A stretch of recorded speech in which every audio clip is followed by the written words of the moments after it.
그런 날이 있다. 온몸에 힘이 쭉 빠지고 왠지 기분이 축 처지고 아무것도 하고 싶지 않은 그런 날이 있다. 신기하게도 1년에 2번 이렇게 몸과 마음이 힘든 날이 있다.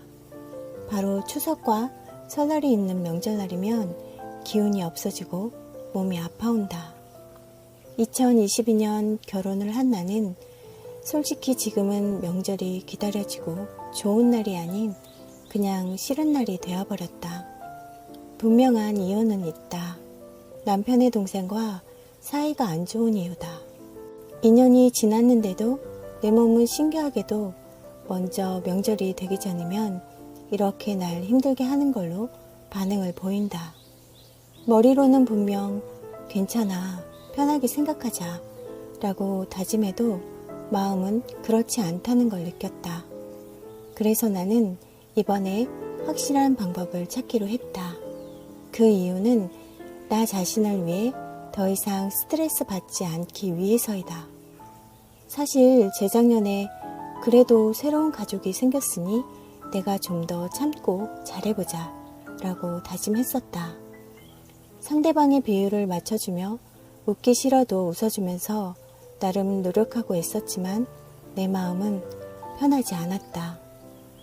그래도 좋은 마음으로 지내다 보면 좋아질 거라 믿었다. 하지만 상대방은 오히려 그런 나를 더 막대하는 느낌이 들었다. 난 갈등하기 시작했다. 상대방이 나에게 보이는 말투와 표정을 보며 더 이상 웃을 수 없었다. 그래서인지 작년에는 얼굴에 붉은 반점이 생기는 증상이 나타났었다. 그래서 결심했었다. 더 이상 나아지지 않는 관계에 과감한 결정이 필요하다는 것을. 이번 추석 전에도 변함없이 내 몸과 마음은 아프고 힘들다고 외치고 있는 걸 느낄 수 있었다. 정말 중요하면서도 다행인 것은 내가 내 마음의 감정의 변화를 인지하고 있다는 것이었다. 내 감정을 알아채는 것은 정말 중요하다. 문제를 알아야 해결할 수 있기 때문이다. 더 이상은 피하지 않고 당당하게 대처하기로 결심했다. 그리고 좀 더 구체적으로 어떻게 해결할 것인가를 생각했다. 도망간 곳에 낙원은 없다 라는 말이 있듯이 더 이상 피하지 않고 당당하게 맞서는 것도 필요한 것 같다. 상대는 타인이 아닌 가족이다. 그렇다면 최소한 1년에 2번은 봐야 하는 관계이다. 내가 선택한 방법은 첫 번째, 상대방의 비율을 맞춰주는 것이다. 두 번째는 최대한 무시하는 방법이었다. 첫 번째 방법은 이미 효과가 없었다. 그래서 선택한 방법은 두 번째 방법이다. 나는 최대한 무시하는 방법을 선택하기로 했다. 아무리 가족이라 해도 서로에게 피해가 된다면 과감하게 무시하는 것도 방법이 될 수 있다고 생각했기 때문이다. 사람은 잘 변하지 않는다. 그 사실을 받아들이기로 했다. 그 사람 자체를 그냥 받아들이는 것이 힘들지만 그 사람 자체가 그렇다는 걸 인정하는 일은 정말 중요하다. 그 사람을 내가 원하는 스타일로 바꿀 수도 없고 수많은 사람이 내 마음 같을 수 없다는 사실을 인정하면 마음은 훨씬 편안해진다. 모든 사람이 날 좋아할 수 없다는 사실을 받아들이고 때로는 미움을 받을 수 있다는 사실도 받아들여야 한다. 나라는 사람은 예민하고 상처를 많이 받는 스타일이다. 그래서인지 남들에게 상처 주는 말을 하고 싶지 않고 나 또한 상처받는 걸 좋아하지 않는다. 하지만 너무 예민하고 상처를 많이 받다 보면 내 자신이 너무 힘들고 아픈 날이 많아지는 걸 느꼈다.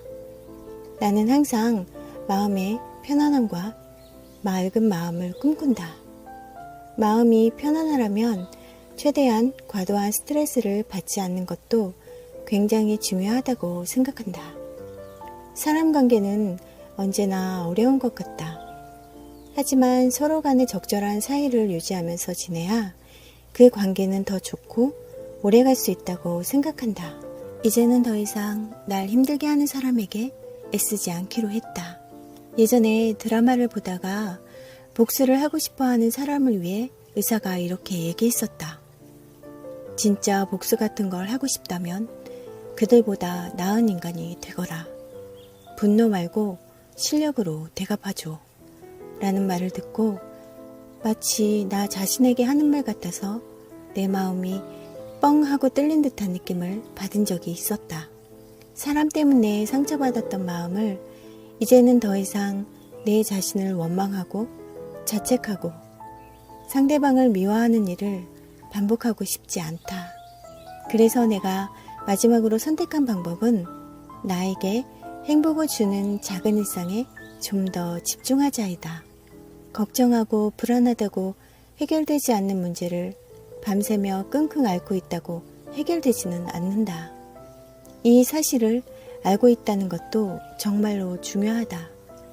그래서 나는 문제에만 매달리고 있는 것보다는 해결책을 찾으려고 노력한다. 해결책을 찾다 보면 방법이 생기고 내 마음은 조금씩 안정을 찾아가는 걸 느낄 수 있기 때문이다. 그래서 좀 더 가치 있는 것에 내 몸과 마음을 기울이는 것이다.